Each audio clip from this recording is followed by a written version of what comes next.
যুবক তুমি কেন কবুল পড়ে বিয়ে পড়ো, আমার তো বুঝে আসে না।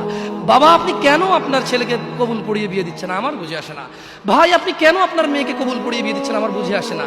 আপনার মেয়ে হলুদ কাপড় পরে, মাথার মধ্যে খোপা দেয়, 3 জন এসে দুধ খাওয়ায়, 4 জনে কোলে নিয়ে নেয়, 6 জনে গান বাজায়, 10 জন এসে হলুদ মাখে, শুধু বুঝি মৌলবি দিয়ে কবুল পড়ালে বুঝি মুসলিমের বিয়ে হয়।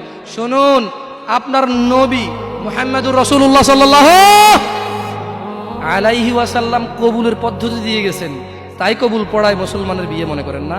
কিন্তু বাকি যেগুলো করেন এগুলো কার পদ্ধতি? কার? মিথ্যা কথা বলবেন না। হুজুর ডেকে খুতবা পড়ে কবুল পড়ে বিয়ে কার পদ্ধতি? আল্লাহ নবীর। এই গান কার পদ্ধতি? কেন করতেছেন? ওটা তো আপনার বিয়ের অংশ, বিয়ে না হলে তো বাজাতেন না। বিয়েকে কেন্দ্র করে যেমন কবুল বলছেন, বিয়েকে কেন্দ্র করেই তো গানটা বাজাচ্ছেন। কয়জন নবীর উম্মত আপনি? আপনার নবীর নাম কি?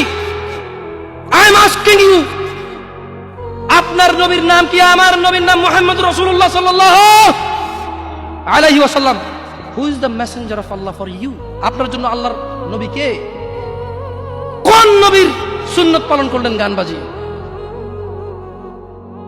আপনার জন্য আমার বিল্ডিংটা ভেঙে পড়বে, বলে রাখি ছাড়বো না। আল্লাহ তুমি আমার ভাইদেরকে হিদায়াত দাও, ইয়া আল্লাহ, ছাড়বো না। এই যে ভূমিকম্প হলো আপনার গান বাজনা বাজানোর কারণে। মুহাম্মদ সাল্লাল্লাহু আলাইহি ওয়াসাল্লাম কি মিথ্যা কথা বলে? কারা কারা হাত তোলেন তো যে মুহাম্মদ সাল্লাল্লাহু আলাইহি ওয়াসাল্লাম জানে না, মুহাম্মদ সাল্লাল্লাহু আলাইহি ওয়াসাল্লাম জানে না, এরকম কারা কারা স্বীকার করে? আল্লাহ নবী বলেছে যখন বাদ্যযন্ত্র বেড়ে যাবে, গায়িকারা সম্মুখে এসে নাচবে, তুমি অপেক্ষা করো, পাহাড়গুলো কেঁপে উঠবে, পৃথিবীটা নড়ে উঠবে। জালজালা ইযা যুলজিলাতিল আরদু জিলজালাহা, যখন পৃথিবী প্রবল কম্পনে প্রকম্পিত হবে।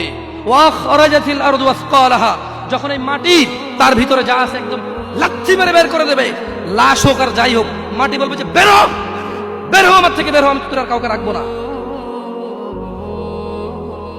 ওয়াকাল আল ইনসান, মানুষ বলবে মা লাহা মা লাহা, পৃথিবীটা কি হলো, এই মাটির কি হলো, কেন সে কবরগুলো লাশগুলো বের করে দিচ্ছে, কেন সে স্বর্ণ মতি হীরা মানিক্য বের করে দিচ্ছে, মা লাহা, এর কি হলো, কেন পাহাড় নড়ে উঠছে, কেন পাহাড় ভেঙে চূর্ণ বিচূর্ণ হয়ে যাচ্ছে?